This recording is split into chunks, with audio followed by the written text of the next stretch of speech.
ఢిల్లీ పీఠంపై 2029లో కూర్చోబోయేది ఎవరు?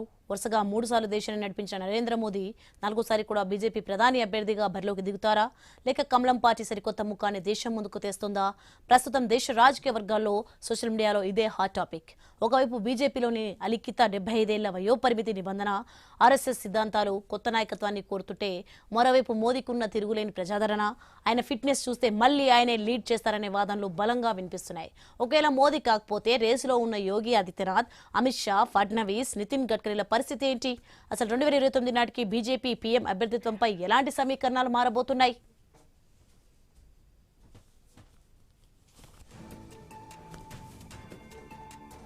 ఇక సెప్టెంబర్ 17, 1950లో జన్మించిన నరేంద్ర మోదీకి ప్రస్తుతం 76 ఏళ్లు. 2029 ఎన్నికల నాటికి ఆయన వయస్సు 79 ఏళ్లకు చేరుకుంటుంది.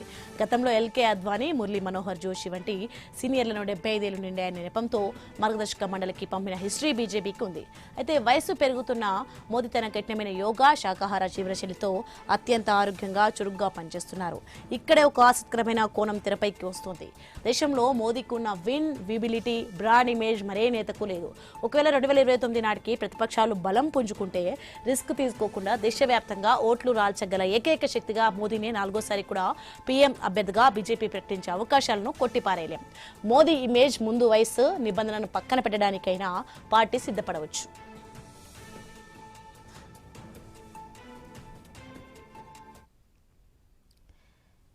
దీనికి రాష్ట్రీయ స్వయం సేవక్ సంఘ్ ఒప్పుకుంటుందా అన్నదే పెద్ద ప్రశ్న. ఏ ఒక్క వ్యక్తి చుట్టూనే వ్యవస్థ కేంద్రీకృతం కాకూడదనేది ఆర్ఎస్ఎస్ సిద్ధాంతం. సుదీర్ఘకాలం ఒకే ముఖం అధికారంలో ఉంటే వచ్చే ప్రజా వ్యతిరేకతను అధిగమించడానికి 2029లోనే కొత్త తరం నాయకత్వాన్ని సిద్ధం చేయాలని సంఘ్ భావిస్తోంది. ఒకవేళ మోదీ తప్పుకుంటే రేసులో ఉత్తరప్రదేశ్ సీఎం యోగి ఆదిత్యనాథ్ ముందు వరుసలో ఉంటారు. ఆయనకున్న కఠిన Hindutva image, bulldozer justice brand RSS cadre కు బాగా కనెక్ట్ అయింది. ఇక రెండో పేరు మోదీకి అత్యంత నమ్మకస్తుడు, వ్యూహకర్త అయిన హోంమంత్రి అమిత్ షా. ఆర్టికల్ 370 రద్దు వంటి నిర్ణయాలతో ఆయనకు బలమైన ఇమేజ్ ఉంది. వీరితో పాటు మహారాష్ట్రకు చెందిన క్లీన్ ఇమేజ్ నేత దేవేంద్ర ఫడ్నవీస్ పేరు కూడా పరిశీలనలో ఉంది.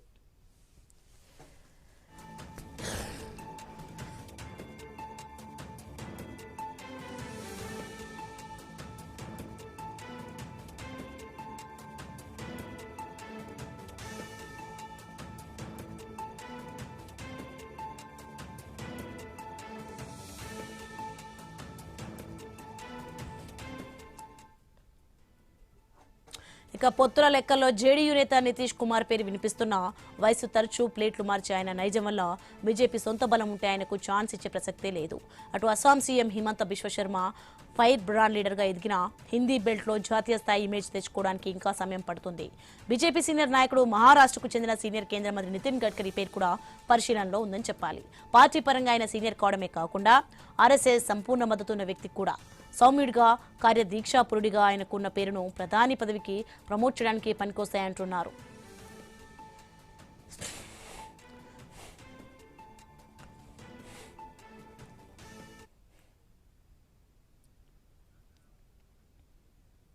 ఇక వచ్చే ఎన్నికలకు బీజేపీ వ్యూహం ఎలా ఉండబోతుందనేది అత్యంత ఉత్కంఠగా మారింది. నిరంతరం కొత్త నాయకత్వాన్ని కోరే ఆర్ఎస్ఎస్ సిద్ధాంతాల ప్రకారం కొత్త ముఖం వస్తుందా, లేక దేశంలో మోదీకి ఉన్న తిరుగులేని క్రేజ్, గెలుపు గురాన్ని మార్చకూడదనే వ్యూహంతో బీజేపీ మళ్లీ నరేంద్ర మోదీనే పీఎం అభ్యర్థిగా ప్రకటిస్తుందా అనేది ఆసక్తిగా మారింది. రైట్గా ఇదే అంశానికి సంబంధించి మరింత సమాచారం మా Telangana bureau chief Kiran live లో అంది సిద్ధంగా ఉన్నారు. సో కిరణ్, మొత్తానికి నెక్స్ట్ 2029 పీఎం ఎవరు అనే ఆసక్తి అయితే అందరిలో నెలకొంది. దీనికి సంబంధించి అప్డేట్స్ ఏంటి? ఇప్పుడు 2029 టార్గెట్ గా బీజేపీ పావులు వేస్తున్నట్టు కూడా మనకు స్పష్టంగా తెలుస్తా ఉంది. ఒకవేళ 2029లో దేశంలో మరోసారి బీజేపీ ఎన్డీఏ అధికారంలోకి వస్తే ప్రధానమంత్రి ఎవరు అనే దానిపై కూడా ఇప్పటి నుంచే సర్వత్రా చర్చ జరుగుతా ఉన్నటువంటి ఈ పరిస్థితులు మనం చూస్తా ఉన్నాం. అయితే బీజేపీ సిద్ధాంతాల ప్రకారం ఎవరు కూడా 2 పర్యాల కన్నా ఎక్కువ అంటే 10 ఏళ్లకు మించి ఎవరు పనిచేయని పరిస్థితి అయితే ఉందని చెప్పొచ్చు. కానీ మోడీ మాత్రం ఆ బీజేపీ సిద్ధాంతాలు కూడా తిరగరాసిన పరిస్థితిని మనం చూస్తాం. ఎందుకంటే 3వసారి బీజేపీ అధికారంలోకి వచ్చినటువంటి నేపథ్యంలో 3వసారి మోడీ ప్రధానమంత్రి అయ్యారు. అంటే ఇప్పుడు ఆయనకు 75 ఏళ్ళు, 2029 నాటికి 79 ఏళ్ళు నిడుతాయి. మరి 4వసారి ఒకవేళ ఎన్డీఏ బీజేపీ అధికారంలోకి వచ్చినట్లయితే మోడీ ప్రధానిగా ఉంటాడా, బీజేపీ సిద్ధాంతాలకు విరుద్ధంగా మరోసారి మోడీనే ప్రధానిని చేస్తారా అనేది కూడా ఇప్పటి నుంచే జరుగుతున్నటువంటి చర్చ అని చెప్పొచ్చు. ఇప్పటికే ప్రధానమంత్రి రేసులో అంటే 2029లో ఎన్డీఏ ప్రభుత్వం అధికారంలో వచ్చినట్లయితే ఇప్పటికే ప్రధానమంత్రి ఎవరనేది అది కూడా కసరత్తు చేస్తా ఉన్నటువంటి పరిస్థితులు మనం చూస్తా ఉన్నాం. ఇప్పటికే యూపీ సీఎం యోగి ఆదిత్యనాథ్ తో పాటు ఆ మోడీ రైట్ హ్యాండ్ అమిత్ షా, అదేవిధంగా నితీష్ కుమార్, నితిన్ గడ్కరీ, దేవేంద్ర ఫడ్నవీస్ పేర్లు ప్రధానంగా వినిపిస్తా ఉన్నటువంటి పరిస్థితులు మనం చూస్తా ఉన్నాం. వాస్తవానికి 2024 ఎన్నికల్లో, పార్లమెంట్ ఎన్నికల్లో అతి కష్టం మీద ఎన్డీఏ అధికారులకు వచ్చినటువంటి పరిస్థితులు మనం చూసాం. కానీ బీజేపీ అంచనాలు పూర్తిగా తలకిందులైనటువంటి పరిస్థితులు కూడా మనం చూసినాం. ఎందుకంటే దక్షిణ తెలంగాణలో ఆ పార్టీ వీక్ గా ఉన్న నేపథ్యంలో ఏపీ చాలా కీలకంగా మారిన పరిస్థితి అయితే ఉంది. అదేవిధంగా తెలంగాణ కూడా కీలకంగా మారిన పరిస్థితి అయితే ఉంది. అంటే అతి కష్టం మీద ఎన్డీఏ అధికారులకు వచ్చినటువంటి పరిస్థితులు మనం చూసాం. అంటే బీజేపీ అంచనాలు పూర్తిగా తలకిందులైనటువంటి పరిస్థితి. అంటే 2019 ఎన్నికలను చూసుకున్నట్లయితే బీజేపీ ఎన్డీఏ భాగస్వామ్యం లేకుండానే కూడా బీజేపీ అధికారులకు వచ్చిన పరిస్థితి ఉన్నది. అయితే ఆ తర్వాత కూడా 2029లో కూడా అదే ఫలితాలు రిపీట్ అవుతాయని కూడా బీజేపీ భావించినప్పటికీ కూడా సీన్ రివర్స్ అయినటువంటి పరిస్థితులు మనం చూసాం. అయోధ్య సంబంధించినటువంటి రక్షించని కూడా రక్షించని పరిస్థితి మనం చూసాం.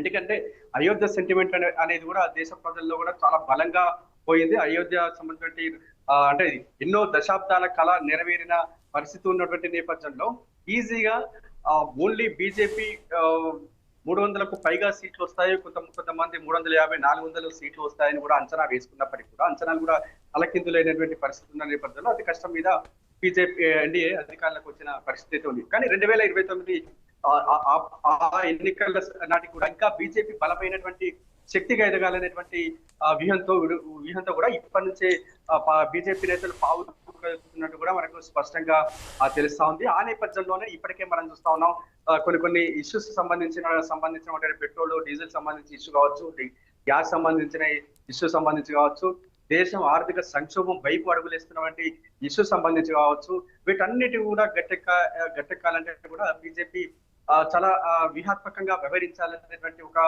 వ్యూహంతో ఉన్నట్టు కూడా మనకు స్పష్టంగా తెలుస్తా ఉంది. అంటే 2029 నాటికి దేశంలో ఇటు యూపీఏకి సంబంధించినటువంటి చోటు లేకుండా కాంగ్రెస్ పార్టీ సంబంధించి ఎత్తులను తిప్పికొడుతూ బలమైన శక్తిగా ఎదగాలనేటువంటి ఉద్దేశంతో కూడా బీజేపీ ఇప్పటి నుంచే పావులు కలుపుతున్నటువంటి పరిస్థితి అవుతుంది. బీజేపీతో పాటు ఆర్ఎస్ఎస్, బీజేపీ సంబంధించిన అనుబంధ సంఘాలన్నీ కూడా చాలా వ్యూహంతో ఉన్నట్టు కూడా మనకు స్పష్టంగా తెలుస్తా ఉంది. ఆ నేపథ్యంలోనే 2029లో ఎన్డీఏ అధికారులకు వచ్చినటువంటి నేపథ్యంలో ప్రధానమంత్రిగా మళ్ళీ మోడీ పనిచేస్తారా, అంటే వయసు రీత్యా ఆయన పదవి నుంచి తప్పుకుంటారా, లేకుంటే కొత్త ముఖాలు కొత్త వారికి అవకాశం ఇస్తారా అని కూడా కొంత సస్పెన్స్ గా మారినటువంటి పరిస్థితులు మనం చూసాం. అప్పట్లో మనం బీజేపీ సంబంధించి రాజకీయాలు చూసినాం. అద్వానీ, వాజ్పేయి లాంటి సీనియర్లు కేవలం 75 అంటే వయసు పెరిగిందని మాత్రం వాళ్ళు అంటే పార్టీకి దూరంగా ఉన్నారు, రాజకీయాలకు కూడా గుడ్ బై చెప్పిన పరిస్థితి అయితే ఉంది. కానీ ఇప్పుడు మోడీకి 75 ఏళ్ళు నిండాయి. కానీ ఆయన చాలా యాక్టివ్ గా ఉన్నాడు.